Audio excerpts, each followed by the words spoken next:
金钱像一把无形的尺，丈量着人心的深浅。它能让亲情变得赤裸，也能让婚姻显出真容。白色礼服下掩藏的，往往不是甜蜜的许诺，而是一场关于利益的博弈。当婚礼的欢声笑语散去，留下的可能只是一张张冰冷的账单和被撕开的家庭面具。大家好，开始今天的分享之前，希望你能给人间烟火点个订阅，我将会分享更多优质的内容。叶小晨和徐浩然站在民政局门口，手里拿着崭新的结婚证，阳光照在红色小本上，映出两人的笑脸。相爱3年，他们终于决定共同面对未来的一切。我们结婚吧，简简单单办个婚礼，把钱留着买房子。回想起徐浩然当初的求婚，叶小晨眼里都是幸福。这份幸福在见到徐母淑芬后开始出现裂痕。什么简单婚礼？不行，我儿子的婚礼怎么能马虎？必须在金海大酒店办，5星级的。徐母坐在沙发上，声音不容置疑，这是面子工程，亲戚朋友都看着呢。叶小晨握紧徐浩然的手，无声地摇头。徐浩然捏了捏他的手指，低声说：妈，我们想把钱留着买房子。买房子有的是机会，婚礼是一辈子的事。徐母打断他：再说了，办得好，礼金不就回来了吗？徐富国强一直坐在旁边看报纸，头都没抬一下，仿佛这场对话与他无关。当晚，叶小晨躺在床上，辗转难眠。徐浩然轻轻搂住他：别担心，妈说的有道理，我们就听她的吧。婚礼预算从最初的20万飙升到50万，徐母承诺出大部分，但要求先用年轻人的钱。婚礼上的礼金足够回本了，到时候妈会补贴你们的。徐母拍着胸脯保证。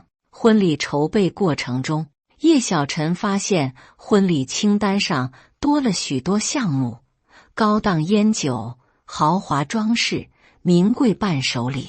他找到徐浩然，指着清单：这些都是你妈家的，又要多花10几万。徐浩然看了一眼：妈妈也是为了我们好，她懂这些，我们就别管了。叶小晨感到一阵失落。晚上，她约了闺蜜韩梦瑶见面。她妈妈把婚礼预算提到50万，说礼金够回本，还说会补贴我们。叶小晨搅动着咖啡，眼睛里有隐约的担忧。韩梦瑶放下咖啡杯，眼神犀利：你信吗？我建议你记录所有开支，保留所有收据，做个明细表，防人之心不可无。这样会不会你太单纯了？韩梦瑶摇头，婚姻是爱情，也是经济联合体，保护好自己的权益。叶小晨犹豫了一下，还是决定听从闺蜜的建议。从那天起，她开始秘密记录婚礼的每一笔开支，保留每一张收据，整理成电子表格，存在手机里。婚礼当天，金海大酒店灯火辉煌，徐母一身紫色旗袍，脖子上挂着一串珍珠项链，在宾客中穿梭，脸上的笑容比新娘还灿烂。叶小晨穿着白色婚纱站在镜子前，看着自己。这场婚礼远超她的想象，奢华的让她感到陌生。小晨，你美极了。叶母林美玲帮女儿整理头纱，眼里满是骄傲。妈，这婚礼太铺张了。叶小晨小声说。叶母笑了笑：这是喜事，就随他们去吧。婚礼仪式完美进行，交换戒指时，叶小晨看着徐浩然的眼睛，感到一阵心安。也许一切都会好起来的，他想。宴会开始后，徐母亲自在礼金台坐镇，每一位宾客送来的红包都被他接过，放入精心准备的保险箱中。这么多钱，还是我来帮你们收着吧。徐母笑眯眯地说：“年轻人没经验，容易出错。”叶小晨看了一眼徐浩然，徐浩然对他点点头：“好的，妈，就麻烦您了。”晚宴高潮时，徐母站起来举杯：“今天特别宣布一件事，我和孩子他爸决定送新人一份大礼——马尔代夫7天豪华蜜月。”全场响起掌声。叶小晨惊讶地看着徐浩然，他也是一脸意外。席间，几位亲戚走到叶小晨身边：“小晨啊，婚礼办得真气派，一看就花了不少钱，这阵势得花多少啊？”叶小晨只能尴尬地笑笑：“都是婆婆安排的。”当客人散去，叶小晨正在更衣室换衣服，徐母走了进来：“小晨，蜜月的事，我先跟你说清楚。”徐母压低声音：“蜜月费用是从婚礼礼金里出的，别到时候搞错了。”叶小晨愣住了，想说什么，徐母已经转身离开。婚礼结束，叶小晨和徐浩然累得瘫在酒店房间的床上，徐母抱着保险箱，笑容满面：“你们好好休息，礼金我拿回家清点，等数清楚了告诉你们总数。”看着徐母离去的背影，叶小晨心头涌上一丝不安。马尔代夫的海水湛蓝如洗，沙滩洁白细腻。叶小晨和徐浩然站在海边，为眼前的美景感到震撼。“浩然，我们以后的生活会像这片海一样美好吗？”叶小晨望着远处的海平线：“当然会。”徐浩然搂住他的肩膀：“我保证。”7天蜜月转眼即逝。回国后的第3天，叶小晨正在整理行李，电话响了：“叶女士，你好，我是金海大酒店的财务，您的婚宴尾款30万元还未结清，请尽快处理。”叶小晨握着电话，一时说不出话来。挂断电话后，他立刻打给徐浩然：“酒店说我们还有30万没付。”徐浩然也很惊讶：“不可能啊，妈说婚礼费用都付清了，我现在问问他。”当晚，徐家饭桌上的气氛有些凝重。“妈，酒店说我们还欠30万尾款。”徐浩然直接问道。徐母夹菜的手顿了一下：“啊，这个啊，礼金我已经清点完了，总共才25万，扣掉你们蜜月的15万，就剩10万了。你们自己再补20万吧。”叶小晨放下筷子：“婆婆，我们婚礼有200多人参加，平均每人礼金才1000多，这不太可能吧？你什么意思？”徐母脸色一沉：“你是说我骗你们？”“妈，小晨不是这个意思。”徐浩然赶紧打圆场：“就是感觉人数和礼金不太成比例，年轻人不懂，很多亲戚就随了几百块。再说了，办婚礼不就是为了热闹吗？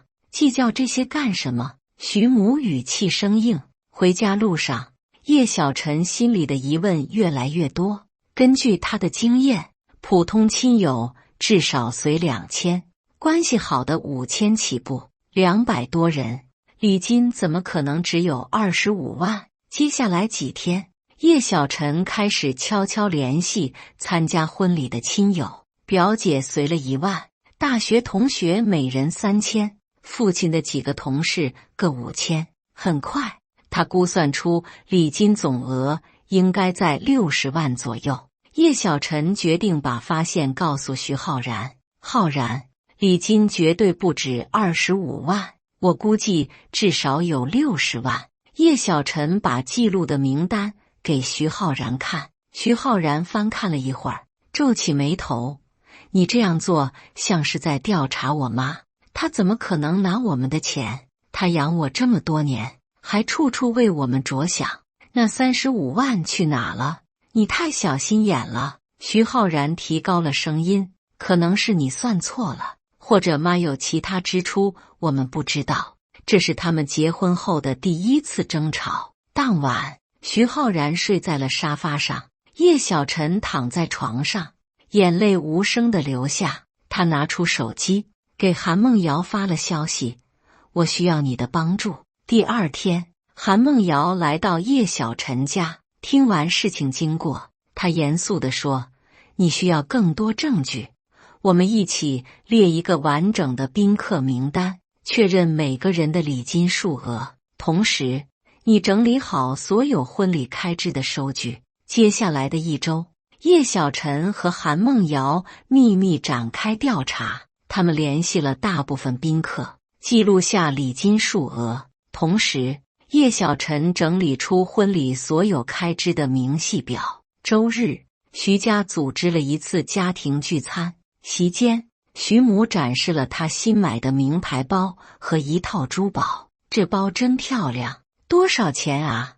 叶母好奇地问。没多少，7万多。徐母笑着说，这套珠宝是老徐送我的，20多万呢，是我们多年积蓄。叶小晨听到这个数字，握紧了拳头。7万的包，20多万的珠宝，加起来接近30万，刚好是酒店要的尾款金额。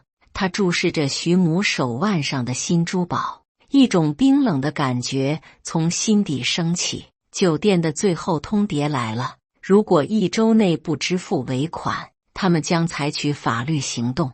叶小晨和徐浩然坐在客厅，陷入沉默。最终，徐浩然开口：我们只能动用买房的首付了。就这样吗？叶小晨的声音很轻。我们的首付款就这样给了酒店，你妈拿着我们的礼金买包买珠宝，我们却要搭上首付款。徐浩然沉默了一会儿，我去跟妈谈谈。当晚，徐浩然独自去了父母家。2小时后回来时，他脸色阴沉。怎么样？叶小晨问。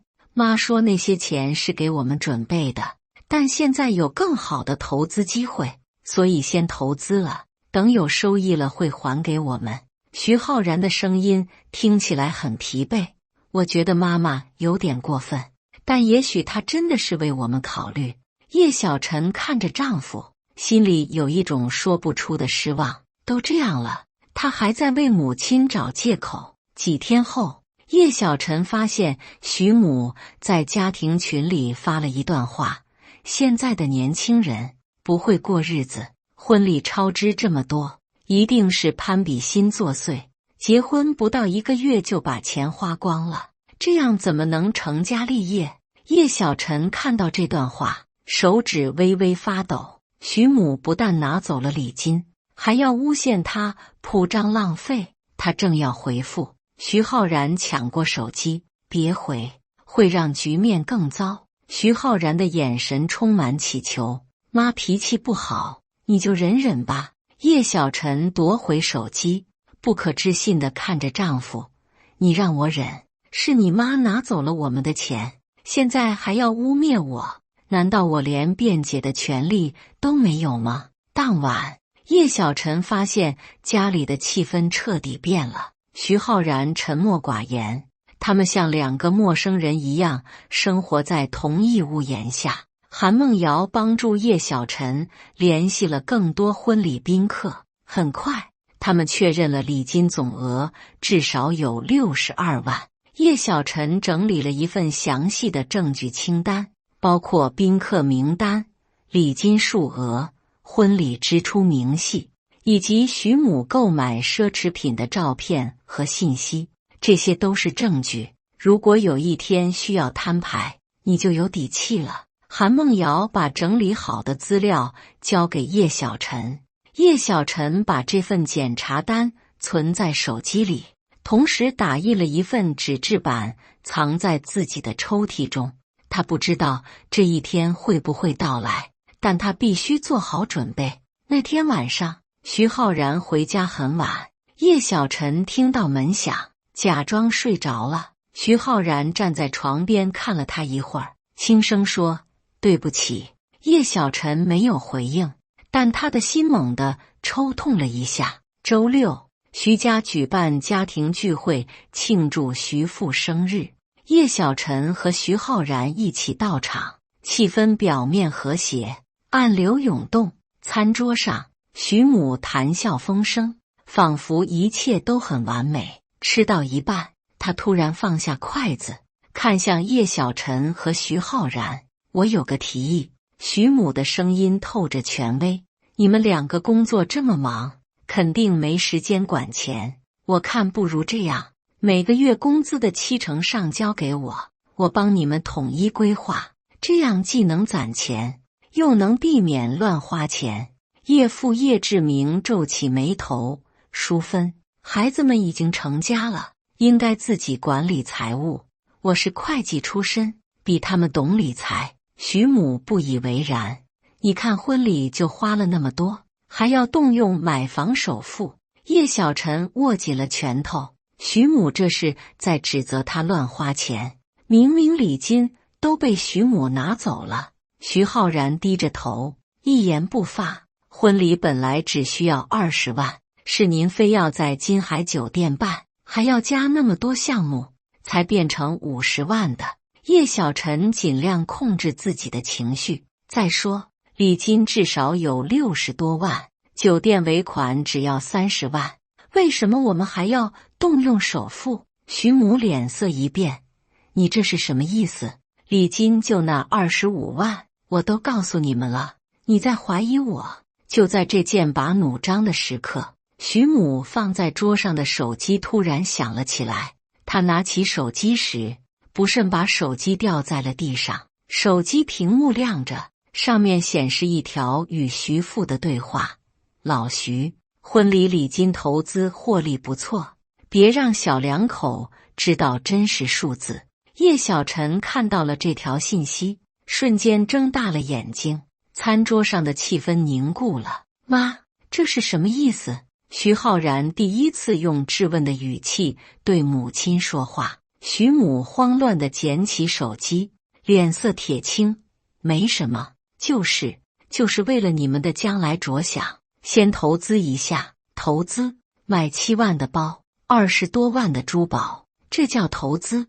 叶小晨再也控制不住自己的情绪：“你胡说，那是我们的积蓄。”徐母声音提高了8度：“如果您说的是真的，那请您把礼金的详细账目给我们看看。”叶小晨冷静地说。徐母站起来拍桌子：“我有必要向你们交代吗？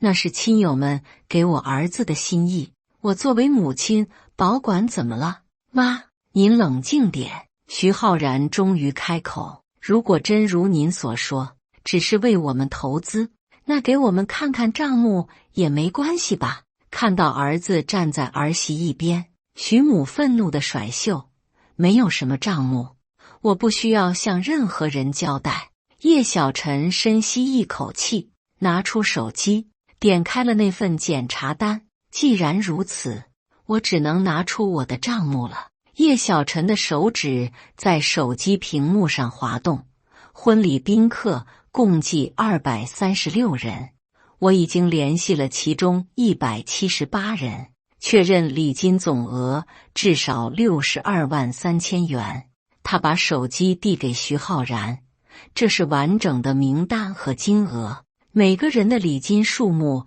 都有记录。”徐浩然接过手机，翻看着那份详尽的清单，脸色越来越苍白。“还有这个。”叶小晨从包里拿出一个文件夹，这是婚礼所有支出的收据复印件，总计48万6千元，加上酒店尾款30万，总共78万6千元。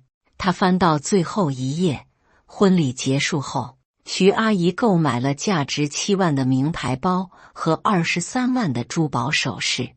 这些照片是您自己在朋友圈发的，加起来正好是30万，刚好等于酒店尾款的金额。徐母看到这份详尽的检查单，脸色唰的一下变得煞白。她站在那里，嘴唇颤抖，说不出话来。“淑芬，这是真的吗？”徐父看着妻子，眼中满是震惊和失望。徐母先是呆住，继而大发雷霆：“你们这是针对我！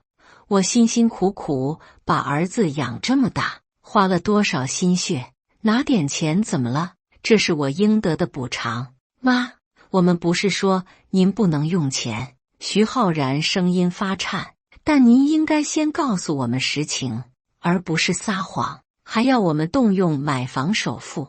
你现在帮着外人说话了。”徐母指着叶小晨，声音尖锐：“我看你是被他洗脑了，够了！”徐父突然拍桌而起，这个平日里温和的男人第一次显露出威严。淑芬，事已至此，你还有什么好说的？屋内一片寂静，徐母的眼泪夺眶而出：“我只是想为我们家攒点钱，你们不知道，现在日子多难过。”你撒谎！叶小晨再也忍不住，如果日子难过，为什么要买名牌包和珠宝？为什么要在金海酒店办婚礼？徐浩然握住叶小晨的手：“小晨，我们先回去吧。”“你们要走？”徐母歇斯底里地喊道：“浩然，你选他还是选我？”“妈，这不是选择题。”徐浩然看着母亲，眼中满是痛苦。“我希望您能把礼金还给我们，这是亲友们给我们的祝福，不是给您买奢侈品的。”叶小晨看着丈夫坚定的侧脸，心中涌起一丝温暖。这是他第一次这么明确地站在他这边。就在这剑拔弩张的时刻，徐父再次开口，他的声音很轻，却如同一枚炸弹落入水中。“淑芬没告诉你们的是，他有赌博问题，婚礼的礼金已经被他输掉大半了。”这句话让屋内的气氛彻底凝固，所有人都震惊地看着徐父。徐母像是被雷击中一般，瘫坐在椅子上。“老徐，你够了，该让孩子们知道真相了。”徐父的眼神中满是疲惫。“你已经瞒了太久，我也纵容了太久。”他转向叶小晨和徐浩然：“礼金确实有60多万，但淑芬已经输了40多万，剩下的钱我会从我的积蓄里补上。至于我和你妈妈……”他深吸一口气：“我决定搬出去住一段时间。”叶小晨和徐浩然目瞪口呆地站在那里，不知道该说什么。“你要抛弃我？”徐母的声音带着哭腔。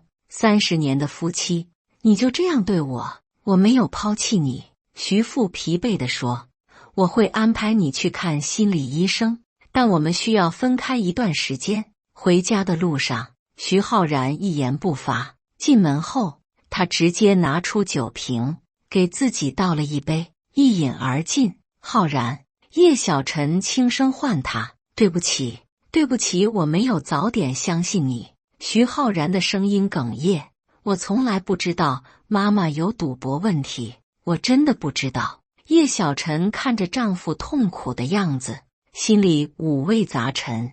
她想安慰他，又不知从何说起。接下来的日子，徐浩然每天都在借酒消愁。他一边自责对妻子的不信任，一边无法接受家庭破裂的现实。每次叶小晨劝他少喝点，他都说再喝一杯就好，却总是一醉不起。